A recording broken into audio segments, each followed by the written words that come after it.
Yan mga kapatid, narito na naman po ako upang may panibagong turo sa inyo na mga halamang gamot. Ito po ay malaking tulong sa mga taong may diabetes. Ito ay ituturo ko sa inyo ng libre at naway makatulong ito sa inyo mga kapatid, para lamang po ito sa may mga diabetes. At ito po ang aking ituturo, ang mga kapatid, ang walong uri ng halamang gamot sa diabetes, at ituturo ko ngayon ng libre at walang bayad. Kahit papaano makatulong ako sa inyo at malunasan ang inyong sakit sa karamdaman kung meron man kayong diabetes. Ayan. Sa mga manonood nito ay paki-like, share at subscribe upang masubaybayan o masundan ninyo ang aking mga ituturong mga halamang gamot, topic about sa spiritual, topic about sa mutya at anting-anting. Ayan po. At atin ang sisimulan ngayon ang gamot ang halamang gamot na sa diabetes. Ayan. Unang-una mga kapatid ay ang damong Maria. Ang damong Maria ay ilaga ang sanga at dahon ng damong Maria at inumin katulad ng tsaa. Ayan po. Kumuha po kayo ng isang dahon ng damong Maria, hugasan po ninyo iyan, lagain, ayan. At hindi na po ako magde-demo. Susundin niyo na lang po ang aking mga sinasabi. Lagain ninyo at pakuluan, ayan. At mga kapatid, at inumin niyo na parang tsaa. Ayan.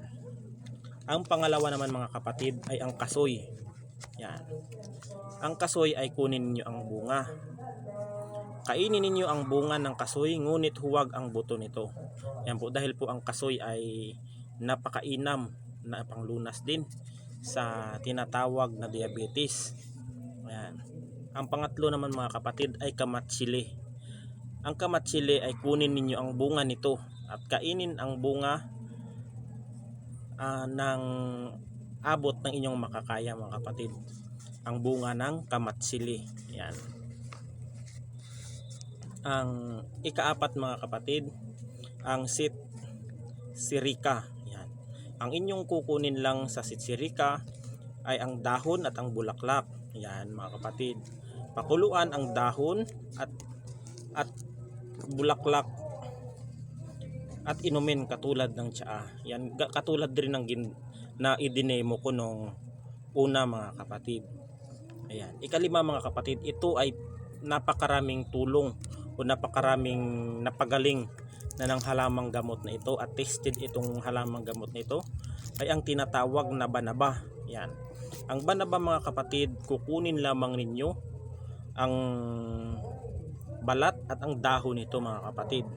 Pakuluan ang balat ng puno at dahon at inumin katulad ng tsaa. Ayan. Ika-anim, ang duhat. Yan. Kumuha lang ng bunga. Kainin ang bunga kung maaari, ay huwag lagyan ng asin. Yan po ay gamot din sa sa diabetes. At inumin ang sabaw ng pinakuluang balat at puno at dahon ng duhat katulad ng tsaa. Ayan po.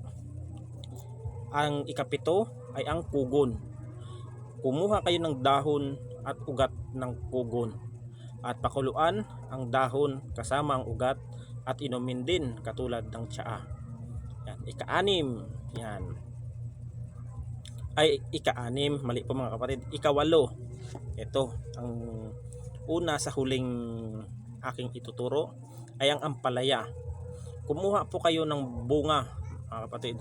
Hiwain ito ng pino ang bunga ng ampalaya at gawing insalada na may kasamang kamatis at kunting asin. Yan po ay gamot sa tinatawag na mga diabetes. Yan po, naway makatulong ito sa inyo at sana marami pang mga manonood ng video ito about sa diabetes. Pumili lamang po kayo sa 8 na mga sumusunod at mamili lang dyan sa isa. Kung hindi hiyang sa inyo ay pwede naman kayong lumipat ulit ng isa dito sa 8, dahil po itong mga halamang gamot ay wala pong side effect. Ito mga kapatid, ang mga halamang gamot po ay wala pong side effect sa katawan, di tulad ng mga gamot na na ireseta sa atin, dahil pag once po na hindi combine ang sakit ninyo sa inyong karamdaman at ang gamot na yun ay hindi hiyang sayo, ay magkakaapekto ang inyong kidney at masisira ang inyong internal organ. Yan lang po mga kapatid, hanggang dito na lamang po, at God bless us all. Ingat po tayo palagi.